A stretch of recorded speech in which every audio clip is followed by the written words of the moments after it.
Kia ora, and welcome to another How To Plus Q&A event. My name is Anna Mari Fanthorpe, and I'll be your host today. Today, I have two returning guests. I've got Venessa and Asia here from 369 Collective. It's an organization that just pulls together a whole bunch of experts that are good at different things. So it's almost like a one-stop shop type of situation over at 369.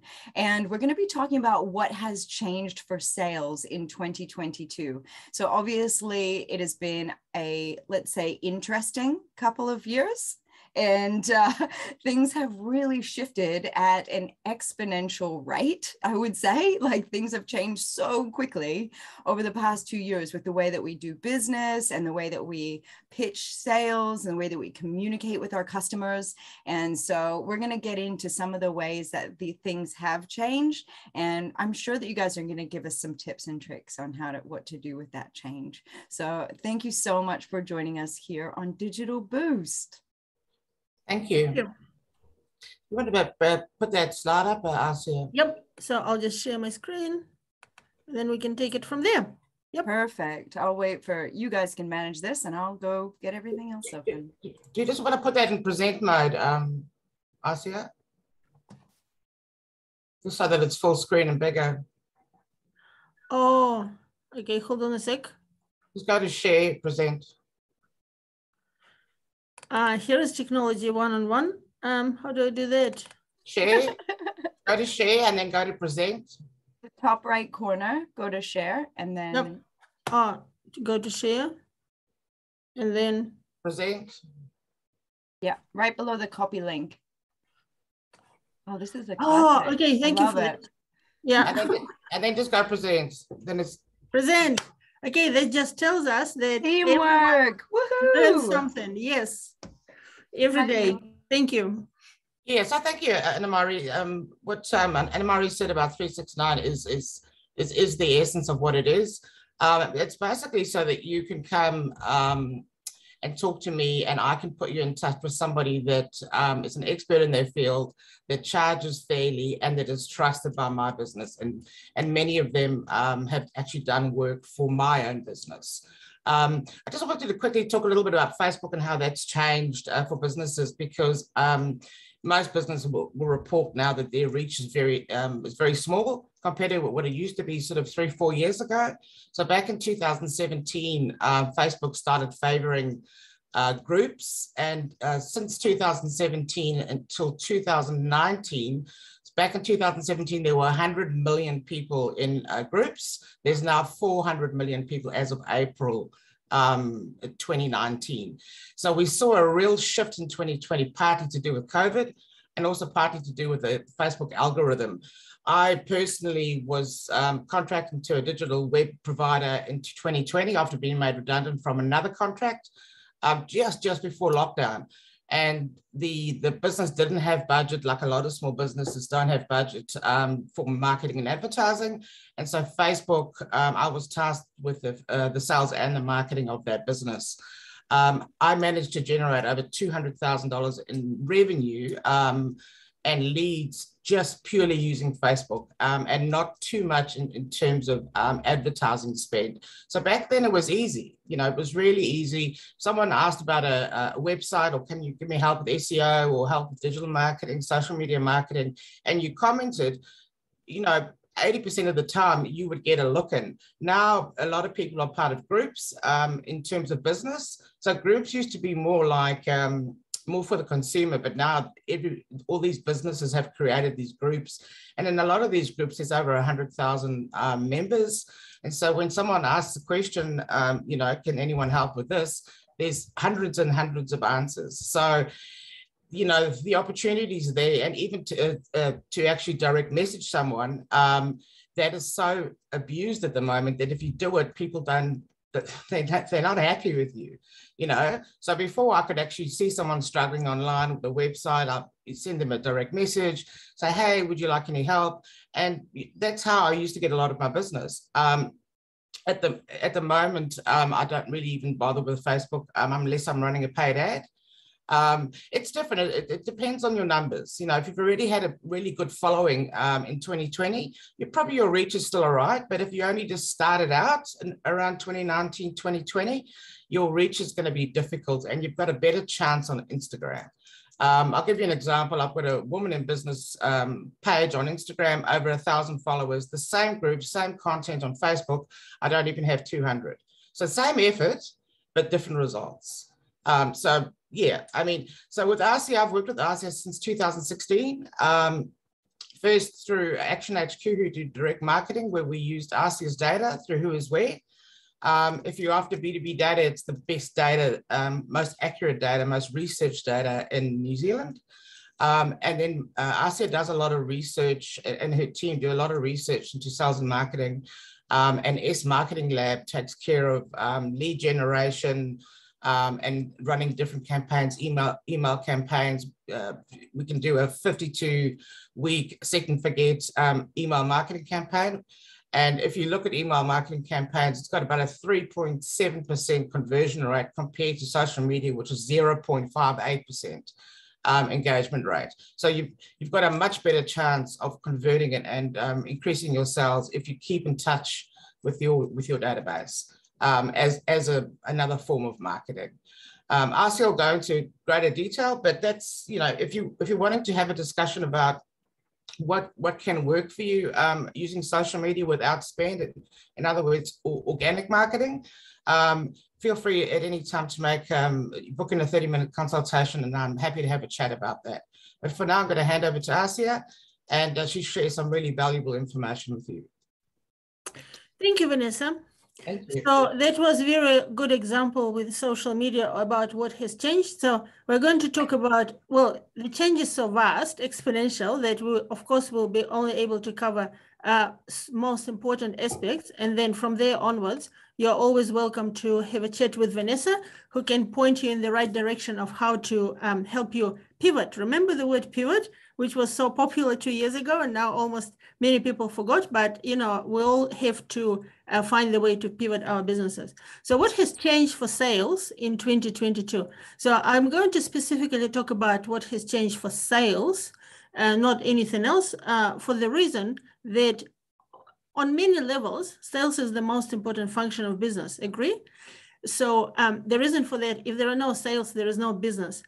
Of course, your accountant will say that accounts are most important, and the lawyer will say the legal is most important. But let's face it, whether you're manufacturing products, services, importing, exporting, without sales, business doesn't exist. So it's really important to understand for all of us how business has changed, whether you're an existing business where you need to pivot, or whether you're a new business where you need to set the foundation.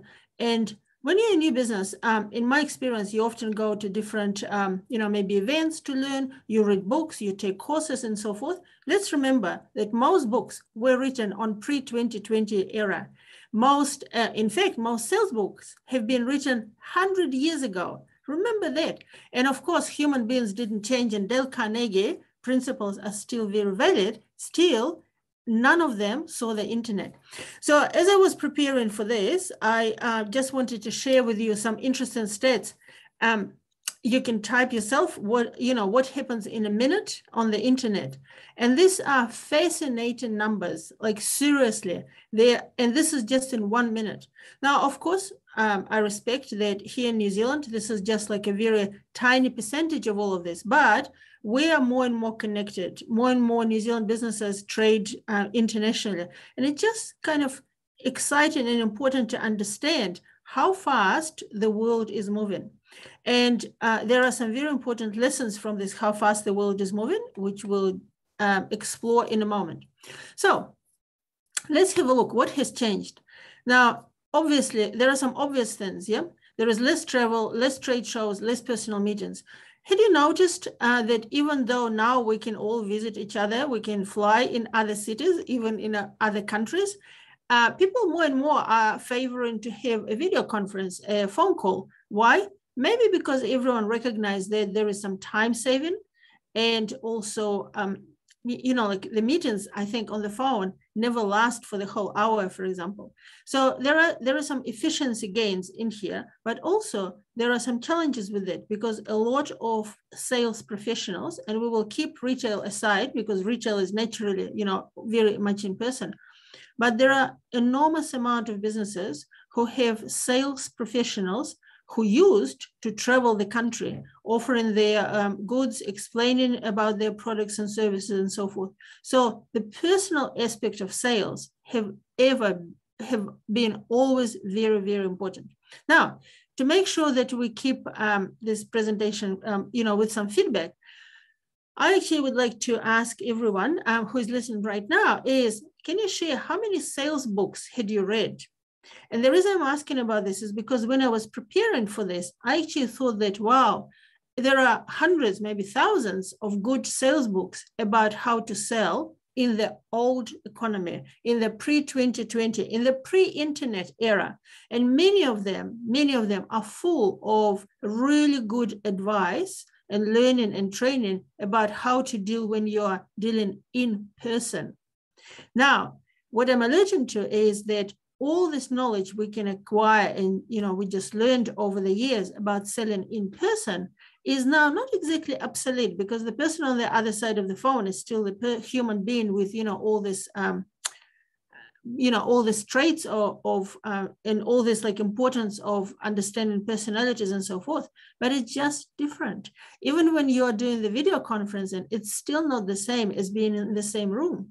So what I'm suggesting is that all the knowledge we acquired over the years about sales now has to be adjusted. Now, naturally, how is it getting adjusted? More business is done online.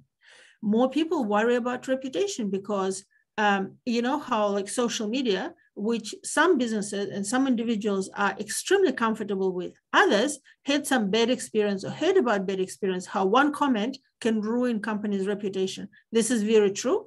Now, there are ways to combat that, and I'm sure that Venessa is the right person to help with this. But nevertheless, this is a factor which we can't ignore. And then there are more challenging situations. What do I mean by that? Well, this is because realistically, we're now continuously, we're in the situation where change can happen overnight. Yep. There could be lockdown, there could be something else. And we have, as a business, we have to have some process in place, some understanding in place, how to deal with this. And this could be not that easy. And then the last but not the least, and this is partly, as some of you know, I'm the specialist in business-to-business sales and marketing. This particular presentation is for everyone, for every kind of business. So I wasn't focused on specifically business-to-business, but there is one aspect which is extremely true for business-to-business, but it is also getting more relevant to any other business. So one of them is more people are involved in even simpler decisions. Past the times when a director of the company will just make a decision, that's it, because this is their, their money, they just, pay for it and that's it. Now they want to consult. They want to consult. They always wanted to consult maybe their life partner, their other directors, their business associates, but now they also want to consult for many other reasons. Finance is one. Do we really need this? Is it essential? What else, can we truly afford it? So I think that people are getting more serious about all these questions. Plus, a lot of things these days are not necessarily life and death essentials in business. Yeah. So there are a lot of substitutes. You can do accounting yourself using like Xero or MYOB. Do you need an accountant? When do you need an accountant? How much do you need of accountant's time and so forth? Now, there is also more information and less headspace. I think in business and in sales, we have to recognize that other people are human beings. And I know it sounds like trivial. We all know we're human beings. But what I mean by that is a lot of people in sales remember the times when you can just send something, I don't know, fax, an email, just throw some flyers, come to some presentation, and bam, bam, bam, people are buying because they're just kind of curious about what you've got. These days, realistically, people have to process a lot of information. And this is a little bit to do with lockdown, but also it is also to do that every industry is developing. There are new things happening all the time.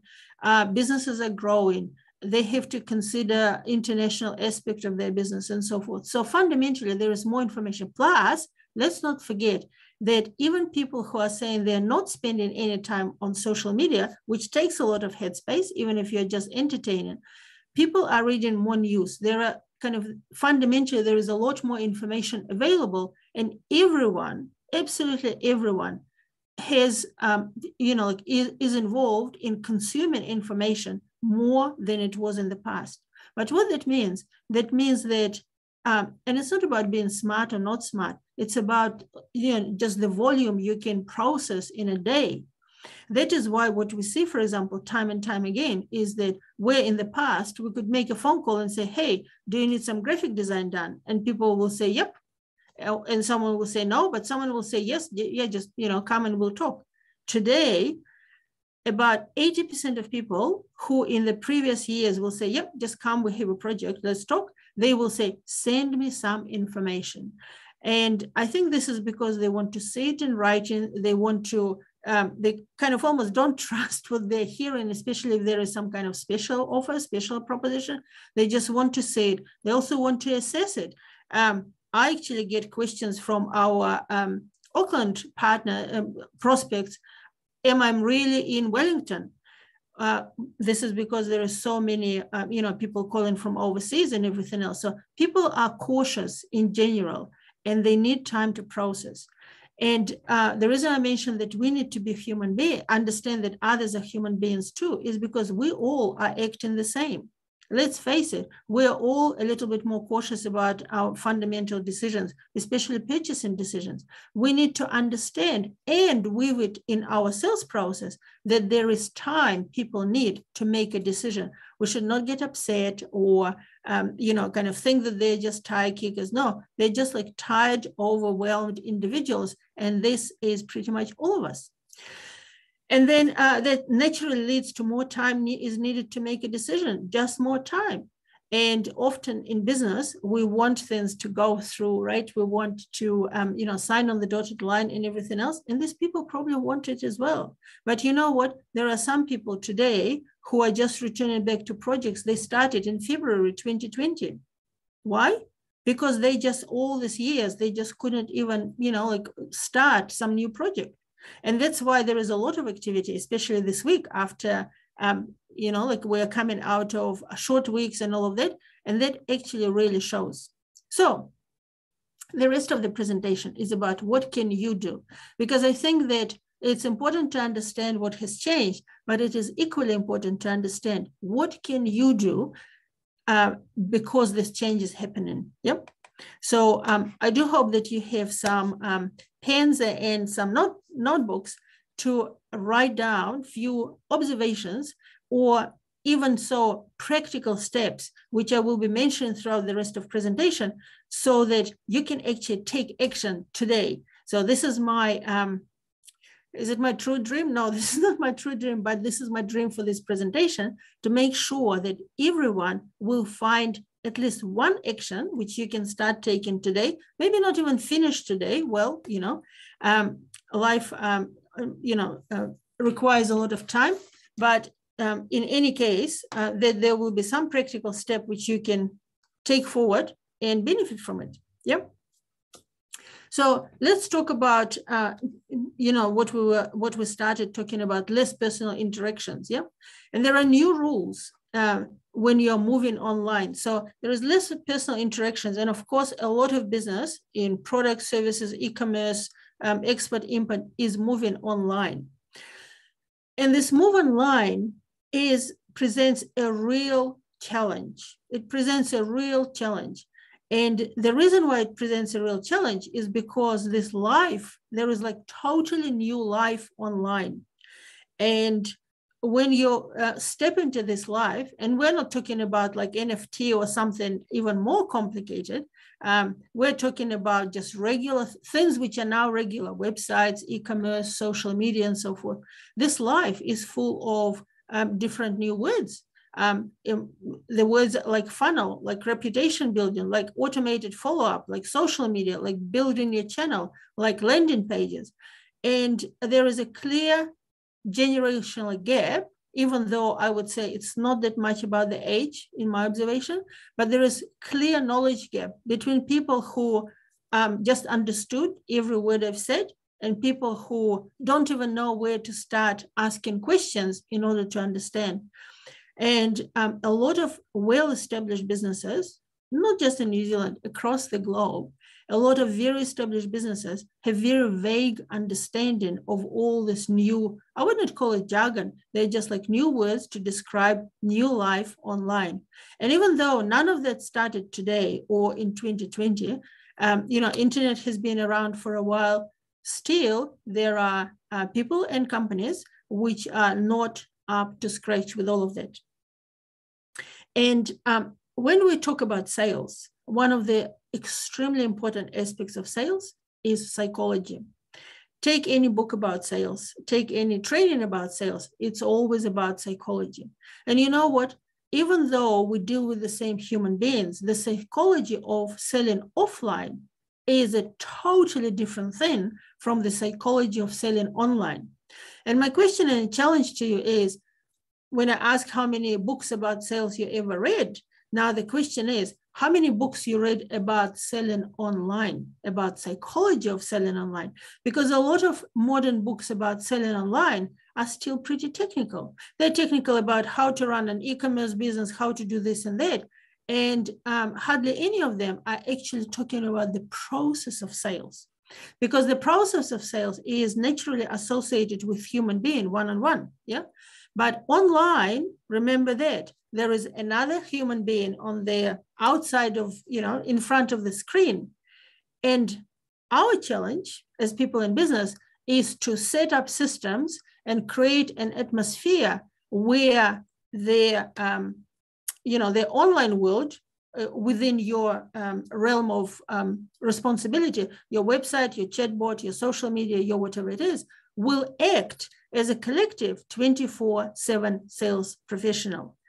And when you start looking at online world from this perspective, this is where you can actually understand what needs to be done. Now, so that was just an overview, and now we're going to talk further about action. So action number one is learn more. Seriously, you've got to learn more. So in order to make sure that you can orchestrate online world to act as a sales professional, first of all, you need to get more data. Now, obviously, when you're a startup business, you kind of do not have your own data, but you can go and do research because you need to understand a lot more. Because you know what, when you're a human being, you can be spontaneous, you can just, improvise and all of that. Computers, well, I'm going to say something very, very important. Computers are utterly and completely dumb. They can only do what human beings can train them to do. And of course, AI is changing the situation, artificial intelligence. However, it is also coded by a human being.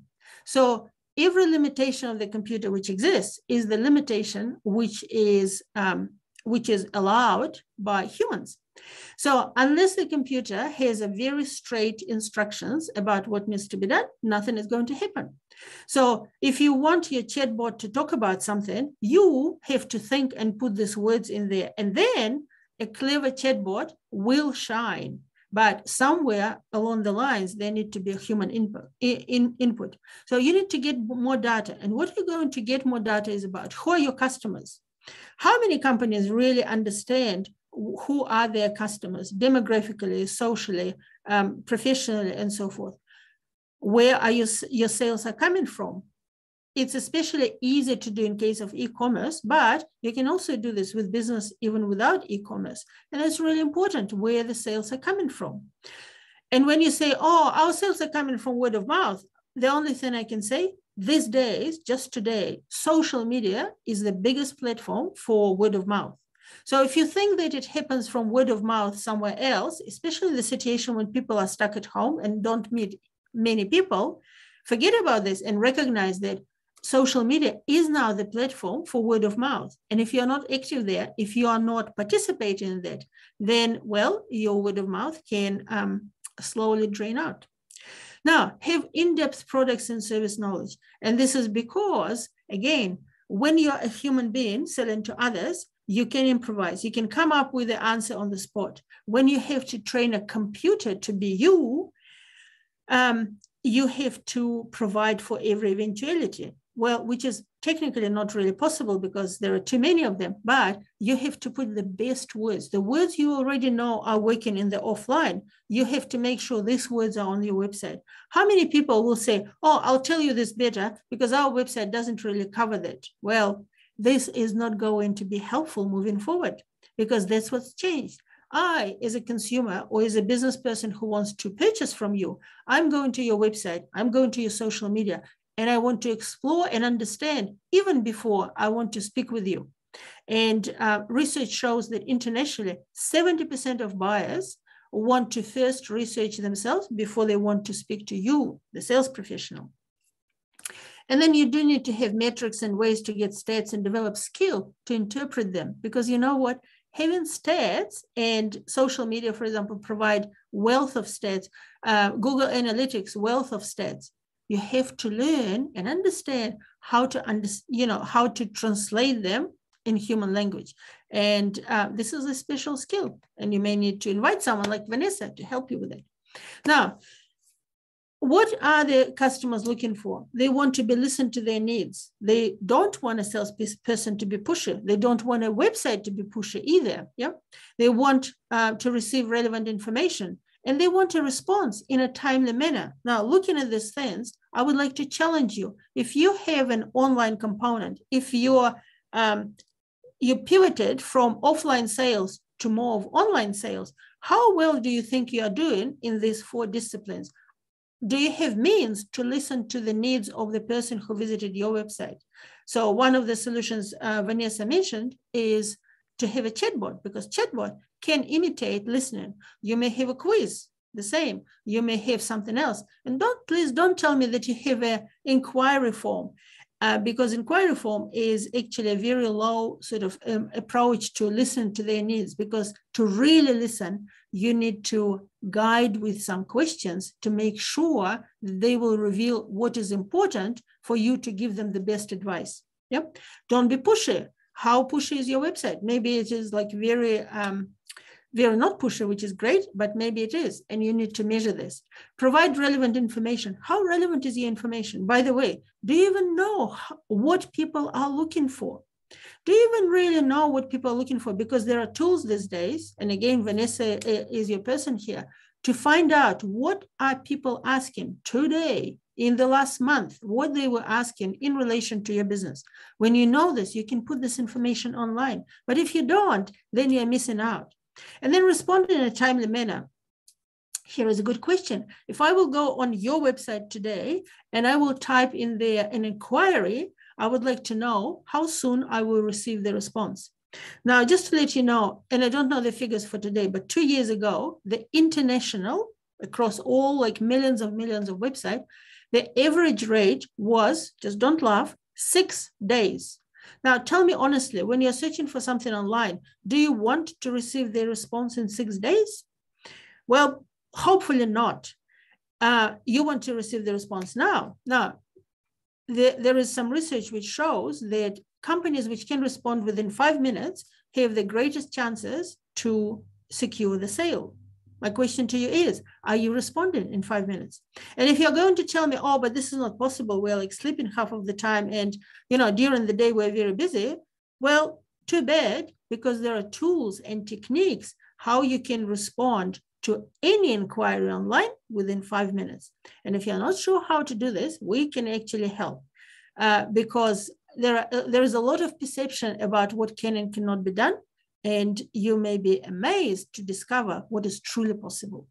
Now, action number 2, educate, educate, educate. What I'm talking about here is, and there is some graph and research that buyers internationally, including New Zealand, want to learn more. They want to learn more first.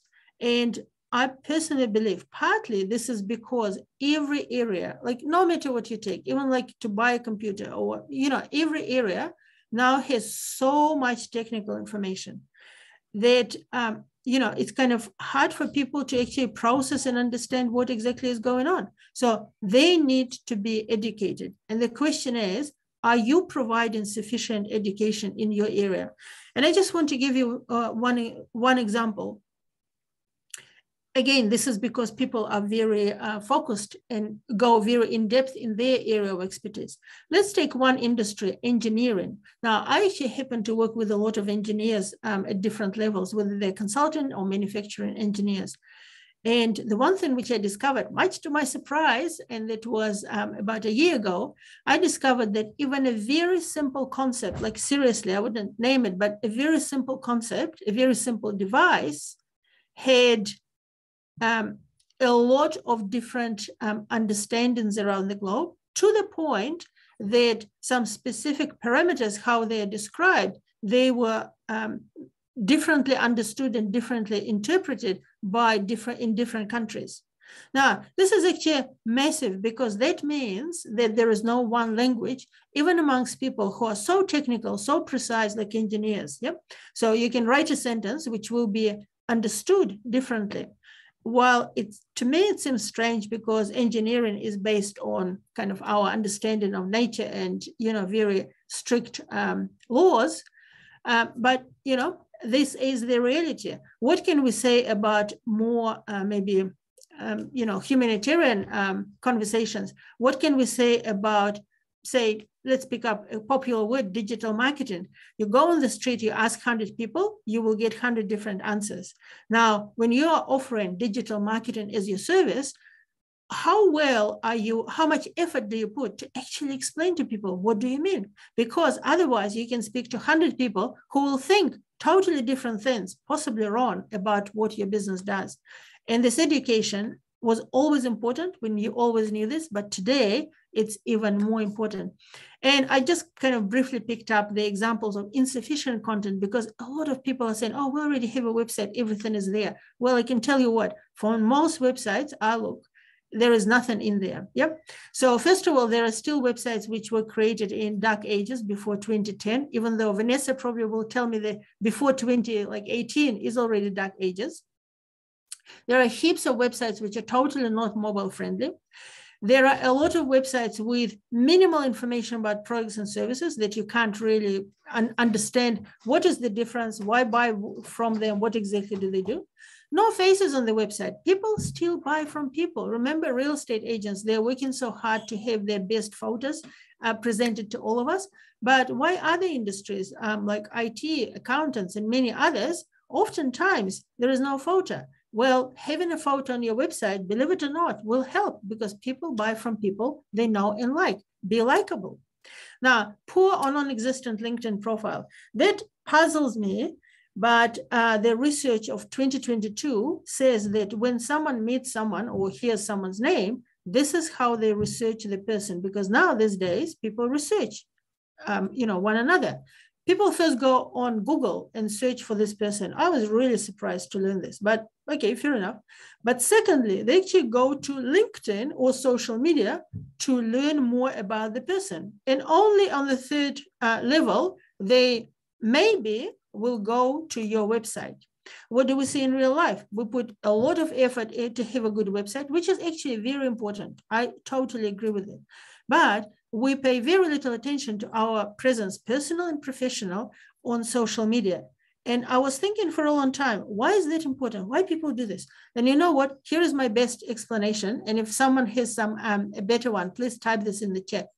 My best explanation is that somehow people think that what others publish on LinkedIn is somehow managed or monitored, that somehow this is more valid than information on your own website. So I think this is, maybe there is some subconscious perception that what media says is correct. Now, we all know that media is not always correct, and sometimes they even apologize for that. But what is important is that there is some deep down, there is a perception, what is in public view in media, and social media is form of media, this is true, and what is on your website, oh, you can just like tweak it as you like. Well, little do these people know that everything on LinkedIn, you publish yourself. And unless LinkedIn like removes some posts, which occasionally happens, everything else is just like your own doing. So there is no difference between your website or LinkedIn profile, for example, or Facebook or anything else. But remember that you and your company right now are judged on the quality of your social media. And if you're in a professional environment, first and foremost, you are judged on the quality of your LinkedIn profile. Now, this is definitely the area where we can assist. And I just want to give you a very quick 1-minute explanation what happens maybe every day with your company. Let's say you have a company which has been in business for a while, very established, very well known. You get a lot of word of mouth, big contracts, everything is great, fantastic. Now, one day, the government department, which was feeding you with work for a long time, or some large corporation or someone else, a new manager steps in, and the new manager is 28 or 35, doesn't matter. This new manager doesn't really know you and decide that it will be prudent to actually check the suppliers. So this new manager visits their managing director's LinkedIn profile to find there is no photo, no banner, no description, no about me section, and just says that this director was with the company for 50 years. Now, this younger manager looks at this and thinks, looks like this is like maybe a dead business, because seriously, their website is not that flash, the LinkedIn profile is non-existent. I'm actually even not sure, who are they? Let's have a look who else can help us with it. Harsh? Yes, but this will be happening more and more. You may not know, for example, but people like myself never ever connect with people without a photo. Why? Well, if they don't bother to even put their photo, what sort of business relationships we can have? This is a social network, and you don't come to Chamber of Commerce covering your face, do you? Well, except the mask. Now, and then no articles, blogs, or any content that can help visitors to your website to learn about their problems and your solution. So these are all the examples of insufficient content, which, hooray, between Venessa and myself and our teams, we can definitely help you with. So if this particular slide strikes a chord, do run to book some time with Venessa to find out what are the best steps and most cost-effective ways to fix all of this. Maybe not at once, but over the time. Now, here I just wanted to share with you 3 levels of content. So when we talk about content, it's really important to understand there is a need in some basic education. There is a need in robust solutions and case studies to claim your space as an expert. And then there is a need to have amazing thoughts and ideas to assert thought leadership. What we see often is people think about number 3, and oftentimes good professionals, they think, oh, this like amazing thought leadership is real hard. And am I like the right person? Can I do this? Should I do this? And they get stuck not producing content. But I would like to enlighten everyone. And this is also very true for a brand new business. When you're a brand new business, yes, if you have some amazing thoughts and ideas, by all means, publish them. But first and foremost, go and provide basic education, basic things about, if you are, for example, implementing some software, talk about this software, about the reasons why people need it. So there is so much you can say before you have to confront this some unbelievable ideas which will change the industry. And once again, if you have those, fantastic. But if you don't, there is a lot of content which you can provide, which will be beneficial and well received by people. Action number 3, follow up with increased passion. Now, people in sales know that follow-up, money is in follow-up, but how many of us are doing enough of it? I have to say there is not enough hours in the day to actually do it all by hand anymore. But did you know these are the figures from 2021? 60% of customers say no 4 times before saying yes to sales pitches. Now, seriously, forget about rejection. You have to be resilient enough, and there are companies which help with it, like the company, one of our clients called Resilient Minds. You have to increase your resilience to say no 4 times to handle that before they will say yes. And not everyone will say yes. Yep. So this is really important. And my best advice, how to handle the situation, because, here and now is still not very pleasant, is to use automation, to use the power of email automation, to use the services like our Keep in Touch, to make sure that when people say no to the email, you don't even hear that. But on the 5th time, they may say yes. And this is amazing. Now, 30 to 50% of sales go to the salesperson that responds fast. Are you fast enough? Who responds first? And we already covered that.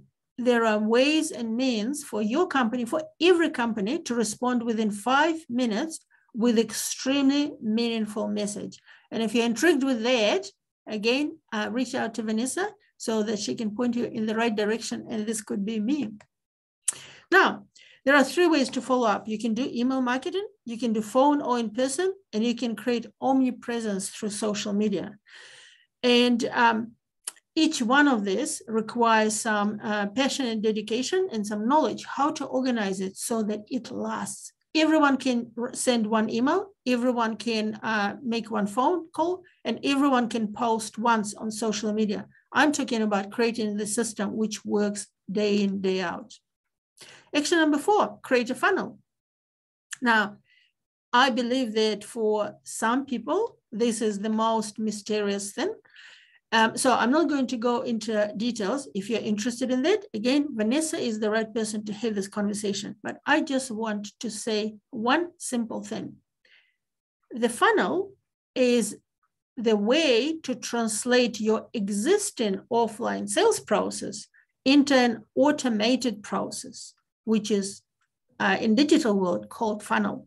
So funnel, there's no mystery about funnel or anything else. The funnel is just your sales process translated online using modern tools. And there are many of them.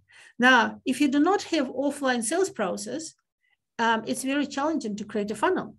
I'm not suggesting that the funnel is the exact replica. I'm saying translation. And in translation, something may get lost, but also something can be created. And it's really important to understand what goes after what, because once again, computers can only do what we teach them to do. And if we forget the step in the funnel, nothing works. If we forget to ask for a sale, nothing works. And this is all the same as offline, but this is a new territory for many businesses. And I believe that while at the moment, mostly businesses which are e-commerce feel that they have to do that, but very soon, businesses of any kind, including consultants, including those who only need like 2 contracts a year and so forth, they will have to move to this model. Now, what tools are you using? What tools you like to know more about? Now, this is your chance to actually type in a chat what tools you like to know more about, because then Venessa can take a moment and respond or come back to you at a later stage.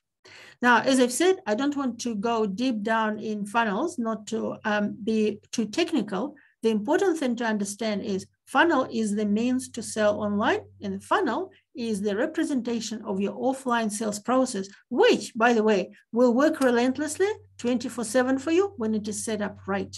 So let's do it. And then the last, action 5, learn new skills. You know what? And I just picked up, like some skills, because realistically these days, every sales professional can no longer say, I'm not technical enough. Seriously, forget about this. You have to learn how to reach to more people on social media.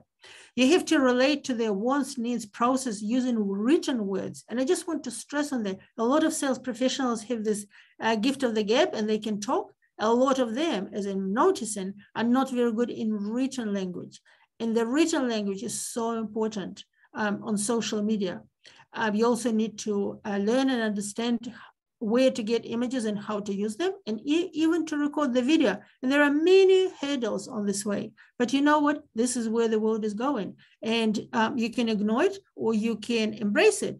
And as part of embracing it, I strongly suggest rise above technical challenges. Because seriously, sales professionals who will ignore or not be able to rise above technical challenges probably will not be well requested very soon.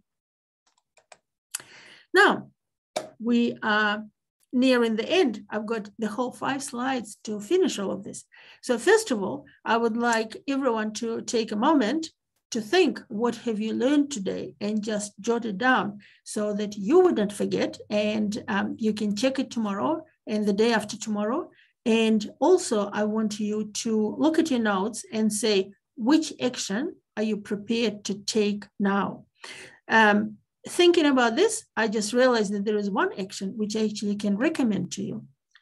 And I will share this action after I will take any questions. Are there any questions?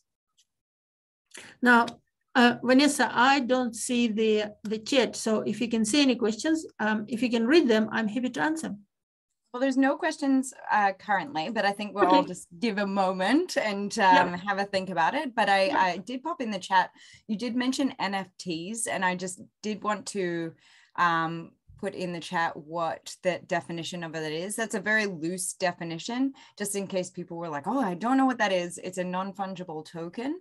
And usually they can be anything, really. It's a digital asset. So it's something that you could have a book. It could be an ebook. I mean, it could be a piece of digital art. It could be, we use it sometimes with licensing agreements. They use them a lot in video games, and like, you know, special characters can be bought and sold. They're kind of a part of blockchain a lot of times, which allows artists. So if you sold an NFT, you could then pass it on. Somebody could buy it from you. And there's a kind of like a footprint, a digital footprint that travels along with this piece. So you know who owned it before, well, by a unique number, and you know who owns it now. And so it could be a way in the future that artists actually get royalties from their work, because you cannot erase the information from the past. So it always stays with this object. So that's kind of a rough outline of what that is. I think this session was really great. Asia, so much information. We started off quite small and went into the nitty gritty, as we always do here. Yep. So is it okay if I'll jump on the last 2 slides? So thank you for that. I specifically kind of dropped this abbreviation so that people will think, wow, there is so much more to learn. So appreciate your very concise and very clear explanation.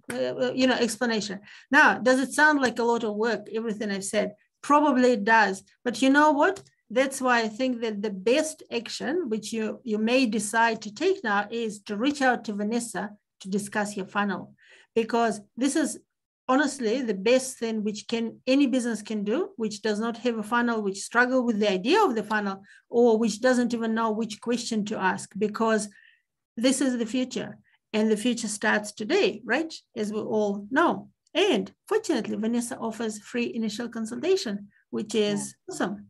Yeah. So, Venessa, I'd like to hand it over to you so that you can just say some last words. Yeah, I mean, basically just really reinforcing what you've said, Asia. You know, with any business, particularly B2B, you know, e-commerce, you've got your products and they're online and people can buy them, and you basically spend your time educating on the products and driving traffic to the e-commerce website, and you ship the products out. With B2B, it's a little different. I believe there's some more moving parts. And I mean, I know for myself running my own business and having run other businesses before, that you cannot do everything yourself. It's not possible. But what you can do is you can set and forget, or have email marketing that runs on autopilot. You can have that done for you. And once you've had it done for you once, and that can be with as much of your input or none of your input, just depending. So if you're good at copywriting and that kind of thing, you can provide copy and we can apply the tech. You know, so, and a lot of the tech in terms of funnels is being smart about the different triggers. So this person clicks on X link, then we say, all right, fine, we'll wait 3 days, and then we send them something else. Another person does something else, and that triggers something else. So basically it's doing hours and hours and hours of work for you without you having to pay any attention to it. It's guiding people in different directions based on their actions that they've taken within that email. So, and this is part of what Arsia is talking about in terms of the funnel. This is how funnels work, you know. So usually you entice them with a free resource of some kind. They click through, they download it. Now you've got their email address, perhaps phone number, and what type of business they have. So they've now provided you with all this information that you can then, like Arsia said, you can either email them, you can call them, or you can just leave them in your funnel and upsell along the way. So yeah, I mean, I'm actually with Arsia at the moment, we're busy putting together a funnel for my own business. So even though I've run my business now full time for over a year, I haven't had the time to get a funnel for my business, but I recognize that if I don't, I'm going to be worrying about where my next dollar comes from next month and the next month and the next month and the next month. So basically with the funnel, you're future-proofing your business for future sales and filling up your pipeline. And that data then becomes absolute gold, because people generally wouldn't have clicked through if they aren't your target audience. So they wouldn't have just not been interested in that content. And so that quickly, that's the difference from buying a list. You don't necessarily, you're doing a little bit of guesswork if you haven't done enough research. But, you know, generally speaking, the data we match you with, particularly if you're a new business, you don't have clients and so forth, purchasing a list is a good idea. But I would go through the research with you first to nail down your target audience. We then extract that particular data for you. And that can be location specific, it can be role specific, industry specific, size of business specific. There are many ways we can filter the data. So if you don't have any data, good idea to buy some data and get some email marketing going and create yourself a funnel. If you do have data, use it. You know, use that data. Reach out to these people. We're going to be running a promotion on the chatbot. And like Arsia says, if it's configured properly and asks the right questions, then that can take care of a lot of things. If someone fills in your contact form, have an autoresponder telling them, setting the expectation, we answer all of our inquiries within 48 hours. So even though you haven't been able to get to the email and actually respond to them personally, an autoresponder's gone out, and in that autoresponder, you can have some links to information so that they've got something to engage with until you can get to them. So that's just one way. The chatbot's the other way. So, but what I don't recommend is that, like with a chatbot, it's better for the user to go to the chatbot versus the chatbot to jump up. Well, in my opinion, you know, you've just got it on the website, boom, and the chatbot takes up half the screen. Yeah, I do find that annoying, actually. I must say as well. I'm like, when I need you, I'll find you. Yeah. So any pop-ups, I don't recommend that they pop up until at least 45 seconds to a minute, and that includes special offers, newsletters, any of that kind of carry on, because you haven't even a chance to even read part of the homepage. And some of these websites, particularly like Shopify and some of these, they've got so many widgets that sometimes you can have 3 lots of things pop up and you've got to close all 3. And those are big friction points. So if you go and look at Google Analytics, there's clear evidence to show that people will leave a website if that kind of thing carries on. And if also those things aren't configured properly, they can sometimes, it'll pop, you close it, but it comes again, you know. So, and these are things people just don't spend time on their own website, you know, so they don't understand the experience of the visitor. So I always recommend spend time on your website on somebody else's computer, because remember, your computer has got bookmarks and it remembers all kinds of things, and your search is going to be completely different. If I hop on my Google right now and I Google digital marketing, my results are going to be completely different, because Google learns and remembers what you do.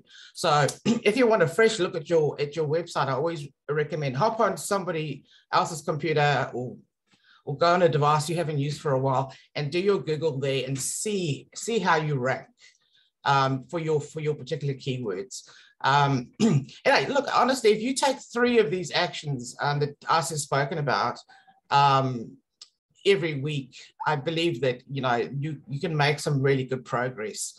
But a funnel and a chatbot is a really, really good idea. They work for you when you're not working, and it's become quite international now. I mean, even though my business is focused in New Zealand, I work with people in Australia, the UK, the US, and so they're on different time zones. So I'm sleeping when they're inquiring or they're hopping on my website. So I want something there in place to look after them, so they are felt valued and seen and heard. So that's really important. People want to be, they want to know that you can see them, that you can hear them, and that their inquiry is important to your business. And the only way to do that is automation. That's the only way to do it, because we cannot be, if I'm on one-on-ones all day, I can't get to my emails. So I've got to have something in place to create an autoresponder, and in the background have email marketing running. And even though if we set up your email marketing for 52 weeks of the year, obviously we'll take different holidays into consideration and, different things throughout the year. You can still interject with, say you've got news or, because, what happens today, about a year from now, things will happen. And you want to make announcements or whatever, you can, once a week is not too much. Most of these, if you download this free resource, people are emailing, me sometimes twice a day, and so that's too much. I found that too much. Yeah. I've got a comment I just wanted to address, just in case people are watching and they hear the word chatbot and they don't, there's a couple of, so chatbots and live chats are 2 different things. And so just so that if you're not sure, like a live chat is when somebody is actually sitting there on the other end of that chat and you type in and they type in and respond. Whereas a chatbot is automated, where the response will actually be, you train a chatbot, they say, it learns in a way, not in the way that we learn, but it learns through the data that we give it. So we give it a question and we give it the answer. And so a chatbot can do a number of things. You can train it, say you had frequently asked questions that people inquire about.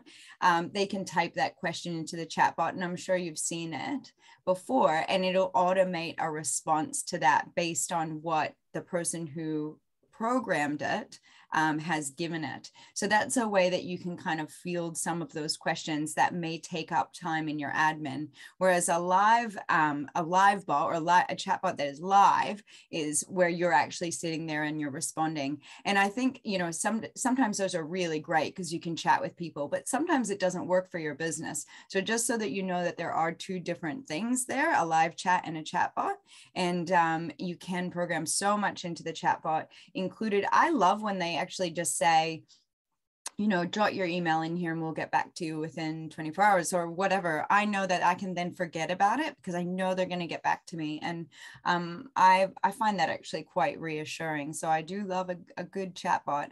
And I also do a lot of inquiries for Digital Boost through chatbots. Like if I have a tool that I really want to feature here on Digital Boost, I will often just put in the information that I have or a little blurb, a little pitch to the company in the chatbot, and then somebody from the marketing team will contact me back. So it's actually a way that I cold call, so to speak, is through chatbots. So just as a little bit of a tip there from what I do, and I get a lot of responses from that.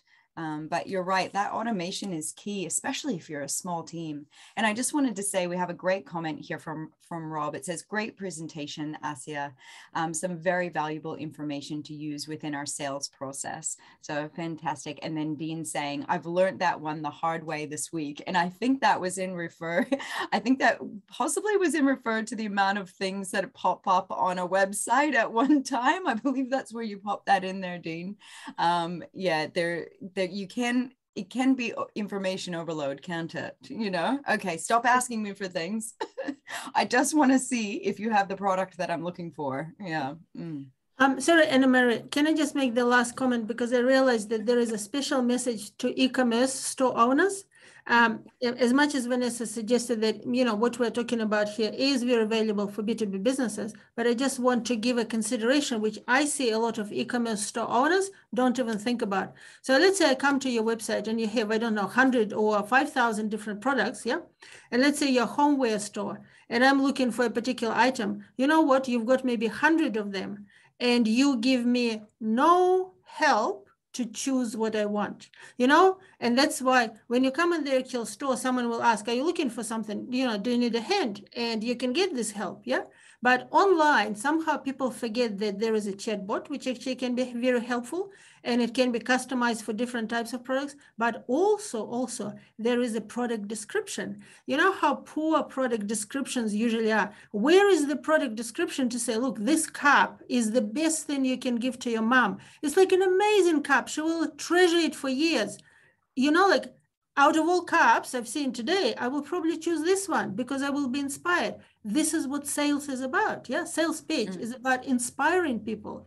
But somehow when it comes to e-commerce, it's like, we've got these cups, you go and buy. Well, hello, I will go to the next one and the next one until I will come across someone who value me enough to give me a good reason to buy from them. Yeah. Oh, absolutely, absolutely. I mean, definitely not excluding chatbots for e-commerce websites. No. But also just just the description. I'm like constantly surprised. They want me to be amazed about their stuff. I can find better. Yeah, and cheaper. I'm working with a hair salon at the moment, and they've got retail products on their website, but it's got no description. It doesn't say what it's for, how it's going to help my hair, how it's going to help my styling. And when I say zero description, I mean zero, just the title of the product. That's all that's there. And I want to cut in because we are just over time really quickly. And I know that we could chat for days. I do want to refer to a quick tool that we did a feature on called Jebbit, and it actually quizzes you. When you come there, it's like take a quiz, and it's about products, and then it'll actually refer you to those products on the site, and you can use it on your social media or you can use it on your website. And it's a really cool tool that helps to hone in what your customer is looking for, and then send you to give you recommendations based off of what they've said. And it has a lot of it is free for small, if you're a small business and you don't have like huge amounts of products, there's a certain number of things that you can do for free. And so I'd highly recommend you check out that cool tool. It's a great way to engage with your customer, gain data, and refer them to products on your site that they might be interested in. Another little plug for an app that you can integrate with your site is called Frankie, and Frankie AI, I believe it is.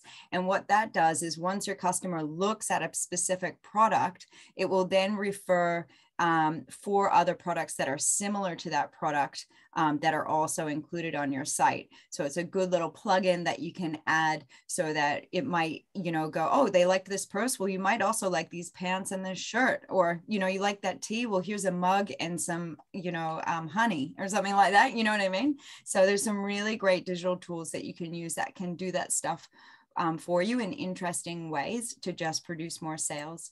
And just a comment from Lindy. Thanks everyone for an interesting session. Yeah, thanks Lindy. Thanks so much for joining us. Yeah, I know. Did you want to fit? I'm sorry I cut you off there, Venessa. I just know that we could go, about copywriting. It's like a whole session on copywriting. And and if you want some tips on copywriting, if that's an area that you're not very strong at, feel free to check out the session we did with Quick Brown Fox. She gave some really good feedback about how copywriting is generally 75% strategy and 25% writing. And she gave some pretty simple tips on how you can work on your copywriting on your website so that you get the desired effect that you're looking for. But I totally agree that making a great description helps people to find your products because it's SEO as well. And, and you want to make people excited about what they're about to buy. So I love a good description. I love it when it's quite verbose, as they say, it's quite extravagant. I love when people get extravagant. I'm like, oh, well, but, some people don't like that. So know your market. If you type in a keyword in Google and it's not in your description, it's not, your website's not going to come up.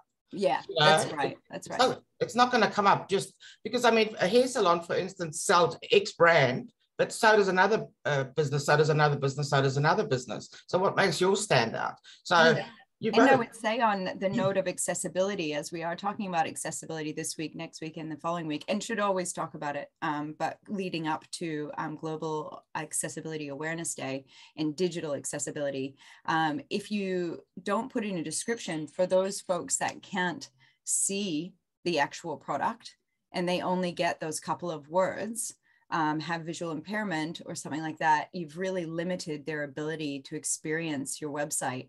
And that includes the image that you put there should actually have some alt text as well, describing the product again, so that that person can experience it as well. And we will be talking about that next Tuesday at 10 on ways that you can make your website more accessible to people who have needs. And that is 1 in 4 New Zealanders. So it is over 1 million people in New Zealand require accessibility. The access market is an enormous market. And so if you haven't optimized for that, please tune in next week and learn how you can do that. And with that, I hope you guys don't mind if we finish there. I feel like we've gotten so much value out of this session, and we always need to leave some breadcrumbs, don't we, for future sessions, which we could definitely get into this topic further. So I hope you guys will join us tomorrow. I've got a great success story tomorrow from a small business. So if you'd like to hear about that success story, about a media company, then please join us. Asia and Venessa, thank you once again for being our digital experts. Thank you very much. We really appreciate your insights. Not a problem. Have a wonderful day, everybody. Ka kite. Thank you. Yeah. Bye-bye.